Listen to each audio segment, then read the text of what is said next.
تعلن منسقية جامعات شمال وشرق سوريا عن المفاضلة العامة للعام الدراسي 2023-2024،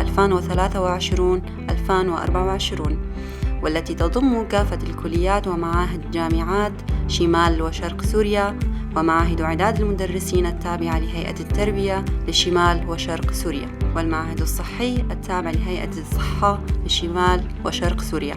تتوزع مراكز التسجيل في المفاضلة على 4 مراكز رئيسية هي: قامشلو الهلالية، مبنى جامعة روجافا، كوباني مبنى جامعة كوباني، الرقة مبنى جامعة الشرق، الشهباء، الأحداث مركز كبجي.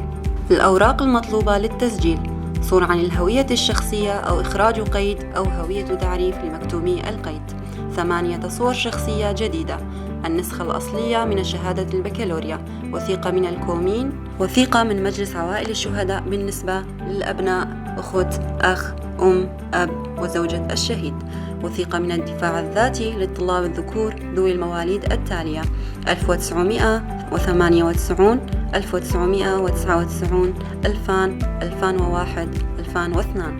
مراحل التقدم للمفاضلة وآلياتها: 1. يبدأ التسجيل لكافة الطلاب في مراكز المفاضلة بدءا من السادس من الشهر التاسع عام 2023 ولغاية 16/9/2023. 2.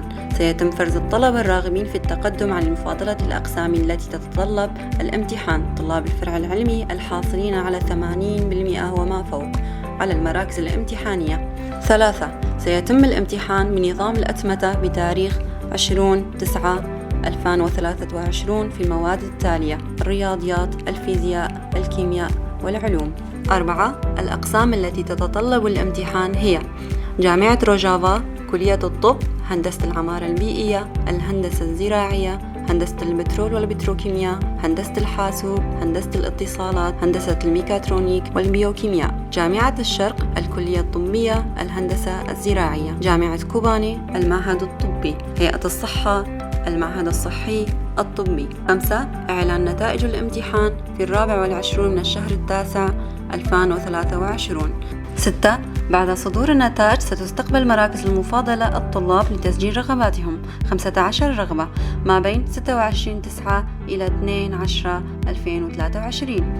7. الطلاب الغير المتقدمين للامتحان من الشهادتين العلمي والأدبي سيتم قبولهم حسب علامة البكالوريا.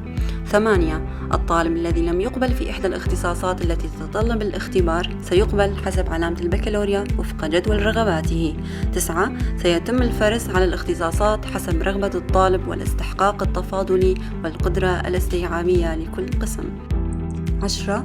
كورس تدريبي لكليتي الهندسة المعمارية والفنون الجميلة ما بين 29/9 إلى 6/10/2023. 11. فحص المقابلة للأقسام التي تتطلب المقابلة ما بين 4/10 إلى 6/10/2023. 12. تسجيل الطلاب في الأقسام التي استحقوها بعد النتائج النهائية ما بين 9/10 إلى 12/10 عام 2023. 13. البدء بالدوام الرسمي للطلاب الجدد بتاريخ 14/10/2023. ملاحظات: يحق للشهادات القديمة في التقدم للمفاضلة مع تحديد نسبة القبول لاحقاً، يستثنى منها شهادات العام الدراسي السابق 2022-2023 ممن سجلوا في إحدى أقسام جامعات شمال وشرق سوريا أو في معاهد إعداد المدرسين في هيئة التربية أو معهد الصحي هيئة الصحة.